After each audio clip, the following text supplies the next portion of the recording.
Hello students, good morning. हम लोग class 12th की अकाउंटेंसी में अपना चैप्टर नंबर जो सेकंड था, admission of a new partner, वो हम लोग कर रहे थे, जिसमें हमने पहली क्लास में अपना जो था हमने एडमिशन ऑफ न्यू पार्टनर के बारे में पढ़ा था कि पार्टनर क्यों बनाते हैं, उसको कौन कौन से राइट मिलते हैं। ओल्ड पार्टनर्स अपना जो रेशियो होता है वो उनका कम होगा, सेक्रीफाइस वो करेंगे न्यू पार्टनर का रेशियो कंप्लीट करने के लिए। और नए सांदर को प्रवेश देते समय कौन कौन से हमारे एडजस्टमेंट होते हैं, वो एडजस्टमेंट हमने देखे थे कि ये अपने एडजस्टमेंट होने वाले हैं। ठीक है। और कुछ हमने जिसमें फर्स्ट अपना कंसेप्ट था लाभ हानि विभाजन अनुपात और त्याग के अनुपात की गणना करना, ये अपन लोग हमने स्टार्ट कर रखा था, जिसमें हमने लगभग 5 क्वेश्चन जो थे इसके देखे थे। जिसमें फर्स्ट जो हमने देखा था कि 1/4 हिस्से के लिए आता है, तो नया लाभ हानि विभाजन अनुपात बताओ किस तरीके से निकालेंगे। और कह दे कि सी अपना नया पार्टनर अपना हिस्सा ए और बी से बराबर बराबर प्राप्त करेंगे, उस केस में कैसे निकालेंगे। और फिर हमने देखा था कि आपको ये भी बता दे कि 1/5 हिस्से के लिए आ रहा है, बल्कि एक अनुपात बता दे कि इस अनुपात में प्राप्त करेगा, तो उस अनुपात में हम लोग निकाल सकते हैं। और किसी एक पार्टनर से भी अपना पूरा हिस्सा ले सकता है। तो इस तरीके के क्वेश्चन भी हमने किए थे। और आपको बता दे कि ए और बी, ए अपना त्याग और बी बता दे अपने हिस्से का इतना त्याग करने वाले हैं। इस तरह के क्वेश्चन हमने पहले किए थे। अब जो हम करने वाले हैं क्वेश्चन नंबर 6, इसको ध्यान से देखिएगा कि ए बी व सी एक फर्म में साझेदार है जो 3:2:1 में लाभ हानि विभाजन करते हैं। डी लाभ में 1/6 हिस्से के लिए प्रवेश करता है। सी का हिस्सा पहले जितना ही रहेगा, नया लाभ हानि विभाजन अनुपात बताओ। ये क्या कहना चाह रहा है कि डी कितने हिस्से के लिए आ रहा है, 1/6 हिस्से के लिए, और सी का हिस्सा पहले जितना ही रहेगा। ठीक है। तो यहां पर इसका हम लोग सॉल्यूशन करते हैं। ये क्या बोल रहा है कि सी का हिस्सा एज इट इज रखना है। सी का हिस्सा था कितना, सी का हिस्सा जो मेरे को बता रखा है ए बी सी, सी का हिस्सा है 1/6, सी का हिस्सा इतना ही रखना है और डी को भी उसमें हिस्सा देना है 1/6। यानी ये इतना तो फिक्स्ड है कि इतना तो हमें निकालना है अलग से। बाकी जो बचेगा वो किसका होगा, ए और बी का, तो वही है माना फर्म का लाभ बराबर 1। अब इसमें से क्या किया हमने, इसमें से अलग कर देंगे हम किसका, सी और डी का हिस्सा, 1/6 और 1/6 ये हमने अलग कर दिया। तो शेष कितना रहा, शेष हिस्सा, तो यहाँ 1 में से अगर मैं अलग कर दूं 2/6 और 6 में से यहाँ पर गए 4/6, बाकी हिस्सा कितना रहा, 4/6 हिस्सा यहाँ पर बचा हुआ है। इस 4/6 हिस्से पर किसका राइट है, बचे हुए हिस्से पर, इस बचे हुए हिस्से पर ए का और बी का राइट है। किस अनुपात में प्राप्त करेंगे, तो वही अपने 3 और 2 अनुपात में वो अपना प्राप्त कर लेंगे कि वो उनका अनुपात वही बचा है, 3 और 2 आपस में अनुपात में प्राप्त करेंगे। तो ए का नया अनुपात क्या होगा, ए का नया अनुपात, ए को कितना मिलेगा, ए को 4/6 का मिलेगा, 3/5, 12/30। और अपने जो है सी बी का नया अनुपात, बी का नया अनुपात की बी को कितना मिलेगा, बी को मिलेगा 4/6 का 2/5, 8/30, ये मिलेगा बी को। ठीक है। तो ए का नया हो गया इतना, बी का नया हो गया इतना, ए और बी बचे हुए हिस्से को इस अनुपात में बांट लेंगे। ठीक है। अब ये हमने कर दिया कि इनका नया अनुपात तो आ चुका है। अब नया अनुपात आपको वैसे लिखना पड़ेगा कि ए का नया अनुपात कितना है, 20 12/30, बी का है 8/30 और सी कितने, सी का वो ये एज इट इज 1/6। लेकिन मैंने आपको कहा था सबका जो है अंश क्या होना, अपना एलसीएम क्या आना चाहिए, अपना हर जो है वो सेम होना चाहिए। 30 लिया यहाँ पर 5/30 और डी का कितना हिस्सा है, डी का भी 1/6, उसका भी आएगा 5/30। तो आपका जो नया अनुपात आ चुका है वो है 12:8:5:5, 12:8:5:5। ये आपका नया अनुपात निकल के आया है ए बी सी और डी का। ये अपना नया रेशियो आ गया, ए बी और डी का नया अनुपात हमारे सामने आ चुका है। ठीक है। त्याग का अनुपात निकालना हो तो ओल्ड माइनस न्यू करके हम त्याग का अनुपात भी इसमें निकाल सकते हैं। ठीक है। नेक्स्ट टाइप का अपन लोग क्वेश्चन देखते हैं कि नेक्स्ट टाइप का किस तरीके का क्वेश्चन अपना हो सकता है। अगला जो अपना क्वेश्चन है नेक्स्ट टाइप का, ए और बी एक फर्म में साझेदार है जो 3:2 के लाभ हानि विभाजन करते हैं। सी लाभ में 1/4 हिस्से के लिए प्रवेश करता है। ए व बी भविष्य में लाभ हानि बराबर बराबर बांटते हैं, तो नया लाभ विभाजन यानी भविष्य में जो भी होगी लाभ हानि, जब ये बट्टा जो पार्टनर आएगा 1/4 इसका हिस्सा भी क्या लेंगे, वो बराबर बराबर ही प्राप्त, अपना मतलब कि वो ए और बी जो है बचा हुआ हिस्सा जो है वो बराबर बराबर प्राप्त करेंगे। तो दोनों का हिस्सा बाद में भविष्य में सेम रहने वाला है। नया लाभ हानि विभाजन अनुपात बताओ। इसमें वही है माना फर्म का लाभ, माना फर्म का लाभ एक में से अलग कर दो शेष हिस्सा। एक में से नए पार्टनर को हमने कितना दे दिया 1/4, बाकी कितना रह गया 3/4। इस 3/4 को आधा आधा बांट लेंगे, भविष्य में बराबर रहना इनके वाला। तो ए का नया अनुपात आएगा, ए का नया अनुपात होगा 3/4 का 1/2, 3/8। और बी का नया अनुपात होगा, बी का नया अनुपात आएगा 3/4 का 1/2, 3/8। और सी जो आ रहा है वो 1/4 के लिए आ रहा है, तो 2/8। नया अनुपात आ गया 3:3:2। ये अपना नया अनुपात है। ठीक है, अब ये कह रहे हैं कि भविष्य में बराबर बांटेंगे, लेकिन त्याग का अनुपात हमें निकालना पड़ेगा। त्याग का अनुपात कैसे निकालते हैं? Old ratio minus new ratio. इसी क्वेश्चन में हम लोग निकाले त्याग का अनुपात, कि त्याग का अनुपात कैसे निकालते। त्याग का मतलब क्या होता है कि आपका पुराना अनुपात क्या हो जाएगा, कम हो जाएगा। ठीक है, तो त्याग के अनुपात का सूत्र होता है old ratio minus new ratio. ठीक है, अब कौन कौन थे ए और बी, ए का और बी का। ए का ओल्ड कितना था, तो इस क्वेश्चन में देखो ए का ओल्ड रेशियो आपको बता रखा है कि ए का ओल्ड कितना था 3/2 यानी 3/5। ए का ओल्ड था 3/5 माइनस न्यू कितना था, न्यू अभी आया 3:3:2, 3 3 और 2, तो कितना आ गया 3/8 माइनस 3/8।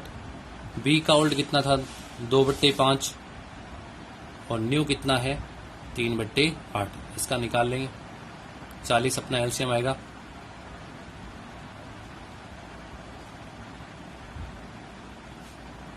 नौ 9/40 और इसका जो आएगा 1/40। तो जो अपना त्याग का अनुपात आएगा वो आएगा 9:1। आई बात सुनने, तो ये अपना त्याग का अनुपात हमने निकाला है।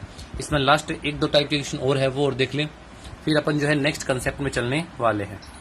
अगला जो अपना क्वेश्चन है वो है कि ए और बी एक फर्म में 3:2 में लाभ विभाजन करते हुए शानदार है। सी को लाभ में 1/5 हिस्से के लिए प्रवेश दिया जाता है। सी अपना हिस्सा 1/2 हिस्सा ए से व शेष हिस्सा ए और बी से, यानी सी से पहले लेगा 1/2, फिर जो शेष बच गया ना उसमें वो भी बराबर बराबर हिस्सा लेता है। तो यहाँ पर देखो सबसे पहले हम लोग बात करते हैं कि ए कितना त्याग करेगा, मतलब ए क्या ले रहा है आंसर। पहले इसका सोल्यूशन करते हैं हम लोग कि सी नया साझेदार आ रहा है, सी नया साझेदार 1/5 हिस्से के लिए प्रवेश करता है। तो यहाँ क्या लिखा हुआ है कि सी अपना 1/2 हिस्सा ए से, यानी इस 1/5 का है ना, 1/5 का 1/2 हिस्सा यानी 1/10 हिस्सा ये किससे प्राप्त करेगा, ये करेगा ए से। ठीक है, और फिर जो शेष हिस्सा रह गया, शेष कितना रह गया 1/5 में से 1/10 तो ले लिया, बाकी रिमेनिंग कितना रह गया 1/10। इस 1/10 को और लेगा वो, इस 1/10 को और लेगा ए से और बी से। अब ए से कितना लेगा, अब इस 1/10 का वो हाफ तो लेगा ए से दोबारा से, इस 1/10 का हाफ लेगा वो बी से, यानी 1/20 प्राप्त करेगा ए से और 1/20 प्राप्त करेगा बी से। इस तरीके का है। तो एक टोटल कितना त्याग करेगा 1/10 तो ये और 1/20 ये। बी कितना त्याग करेगा, बी मात्र 1/20 करेगा। तो अब हम क्या करेंगे कि उसमें जब रेशियो हमें निकालना है ना, कि नया लाभ हानि विभाजन अनुपात निकालना है, तो ए का नया अनुपात, तो ए का कितना था पहले 3/5, उसने कितना दे दिया 1/10 तो ये दे दिया प्लस 1/20 ये दे दिया, इतना उसने त्याग किया। ठीक है, मतलब इतना उसने अपना रेशियो कम कर लिया। तो इसको हम निकाल लेंगे 3/5 माइनस एलसीएम, हम दोनों का एलसीएम ले लेंगे कि एलसीएम अपना क्या आएगा। तो इसका एलसीएम मान के चलते 20, 10 20, 3/20 ये अपना आ चुका है। फिर इन दोनों का 12 माइनस 3, 9/20 ये क्या आ चुका है, ये ए का नया अनुपात आ चुका है 9/20। ए का नया अनुपात कितना आ गया 9/20। अब हम निकालते हैं बी का नया अनुपात। बी का नया अनुपात, बी का कितना था 2/5, बी ने कितना दे दिया 1/20, 7/20। और सी का नया अनुपात कितना था, सी कितने हिस्से के लिए आ रहा था, सी आ रहा था 1/5 हिस्से के लिए। एलसीएम सबका सेम होना चाहिए, 20 4/20। तो नया अनुपात आ चुका है 9:7:4। ये आपका नया अनुपात आ चुका है। क्वेश्चन को ये दोबारा देखिएगा, बढ़िया क्वेश्चन है। ये बोल रहा है कि ए और बी 3:2 में लाभ हानि विभाजन करते हुए शानदार है। सी को लाभ में 1/5 हिस्से के लिए प्रवेश दिया था। सी अपना 1/2 हिस्सा ए से और शेष ए और बी से बराबर प्राप्त करता है। यानी सी आ रहा है 1/5 के लिए। ये बोल रहा है सी आधा हिस्सा तो लेगा ए से, ले लिया, फिर जो आधा बच गया ना उसमें भी आधा लेगा ये, दोबारा ए से और आधा लेगा बी से। तो हमने देखा 1/5 का हाफ कितना हो गया 1/10, और बाकी कितना बच गया 1/10। उस 1/10 को ए और बी फिर आधा आधा बांट लेंगे। तो ए ने कुल कितना दिया है, ए ने 3/20 दिया है। तो ए का नया अनुपात क्या जाएगा, अपने पुराने में से जितना उसने दे दिया वो लेस कर दो, नया अनुपात आ जाएगा 9/20। फिर इसी तरीके से बी का कितना था 2/5, इसने कितना दे दिया 1/20, कितना रह गया 7/20। और सी का नया अनुपात कितना था 1/5 और कितना आ चुका है 4/20। ये अपना नया अनुपात आ चुका है। तो अब इसमें ध्यान दीजिएगा, अपने जो रेशो वाले क्वेश्चन थे लगभग सारे कंप्लीट हो चुके हैं, कि अनुपात के अपने इतने ही क्वेश्चन थे। फिर जो नेक्स्ट कंसेप्ट जो अपना होने वाला है, नेक्स्ट कंसेप्ट हम लोग पढ़ने वाले इसमें कि नया वाला विभाजन हो गया, त्याग का अनुपात हो गया। फिर हम पढ़ेंगे गुडविल का एडजस्टमेंट, कि गुडविल का समायोजन कैसे करते हैं। तो गुडविल का समायोजन भी हम लोग इसमें पढ़ने वाले हैं, कि गुडविल का एडजस्टमेंट कैसे होने वाला है। तो हम इसमें गुडविल का एडजस्टमेंट पढ़ते हैं।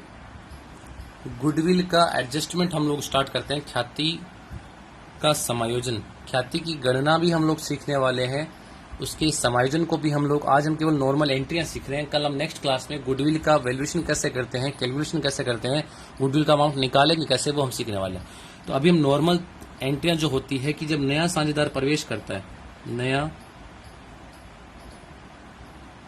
साझेदार फर्म में प्रवेश करता है तो उसको 2 राइट होते हैं, प्रवेश करेगा 2 राइट। वो 2 चीज का पैसा, एक तो लाता है वो पूंजी का पैसा और एक लाता है वो ख्याति का पैसा। ख्याति का पैसा लाता है लाभ में हिस्सा लेने के लिए, लाभ में हिस्सा लेने के लिए, और पूंजी का पैसा जो लाता है संपत्ति में हिस्सा लेने के लिए, संपत्ति में हिस्सा लेने के लिए। अब सुनिएगा ध्यान से, एंट्री क्या होती है। फर्स्ट एंट्री क्या होती है कि जब साझेदार आएगा, जैसे मान लो ए बी 2 थे, नया साझेदार है सी, तो फर्स्ट एंट्री क्या होती है, कैश अकाउंट DR टू सी आ रहा है, किस चीज का पैसा ला रहा है, कैपिटल का, कैपिटल अकाउंट, और टू किस चीज का ला रहा है, गुडविल का, गुडविल अकाउंट। फर्स्ट एंट्री तो ये होती है, ठीक है। इसमें जो भी अमाउंट दिया हुआ आएगा मैं वो लिख दूंगा। सेकंड एंट्री क्या होगी, ये जो गुडविल का पैसा लाता है, जब नया साझेदार प्रवेश करता है उस समय पुराने साझेदार अपना हिस्सा त्याग करते हैं। तो इस गुडविल पर किसका राइट है, पुराने साझेदार जो है इसको त्याग के अनुपात में बांट लेंगे। तो एंट्री होगी goodwill account DR, goodwill account DR to A capital account और टू B कैपिटल अकाउंट। जो साझेदार त्याग करेगा ना गुडविल का पैसा उसी को मिलेगा, अगर त्याग नहीं करते तो नहीं मिलेगा। अगर साथ में ये भी लिखा है ए और बी ने अपने गुडविल का पैसा निकाल लिया तो एंट्री होगी ए कैपिटल अकाउंट DR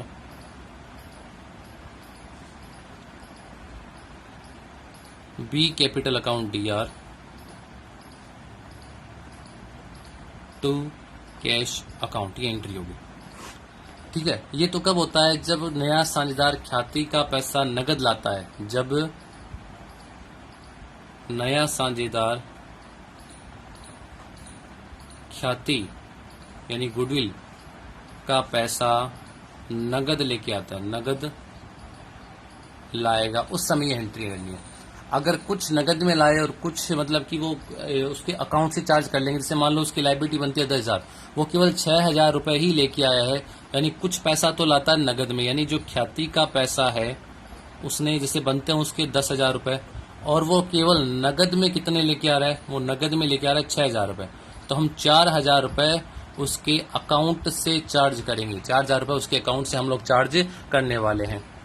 तो सुनिएगा, अब इसके अकाउंट से चार्ज करेंगे तो फर्स्ट पहले तो एंट्री देखो, कैश में कुछ आ रहा है वो तो कर दो, cash account DR, cash account DR 6,000 तो आ गए हैं, बाकी 4,000 रुपए सी है। तो सी के कैपिटल में नहीं करेंगे, करंट अकाउंट से हम लोग करेंगे, सीज करंट अकाउंट DR। अगर कैपिटल में करते हो तो कैपिटल का बैलेंस इफेक्ट होगा, तो यहाँ पर आपको करंट अकाउंट में शो करना है कि इससे इतने रुपए डिडक्ट करने। टू किस चीज का है, ये अपना टू गुडविल कर दो, cash account D R, new partner account DR, या डायरेक्ट आप लोग अपने इसमें कर सकते हो कि पहले एक सेकंड रुकिएगा, इसको पहले गुडविल की एंट्री कर दें जितनी कैश में आ गई। Cash account DR to goodwill account की 6,000 रुपये वो गुडविल के लेके आया, ठीक है। अब बाकी के 4,000 रुपये हम उसके अकाउंट से चार्ज कर देंगे। तो आप ये एंट्री कर सकते हो कि गुडविल अकाउंट डीआर 6,000 रुपये, सीज करंट अकाउंट डीआर 4,000 रुपये। जो सेक्रीफाइस कर रहा है उनमें हम लोग डिस्ट्रीब्यूट कर देंगे कि जो है किस तरीके से हम करने वाले हैं। तो जो सेक्रीफाइस पार्टनर है ना, टू सेक्रीफाइस पार्टनर्स। अब सेक्रीफाइस जो भी है ए और बी, अगर ए है तो लिख देना ए कैपिटल अकाउंट, और अगर बी है तो लिख देना बी कैपिटल अकाउंट 2 लगा के। जो भी उनका सेक्रीफाइस रेशियो है वो अमाउंट अपन लोग लिख देंगे।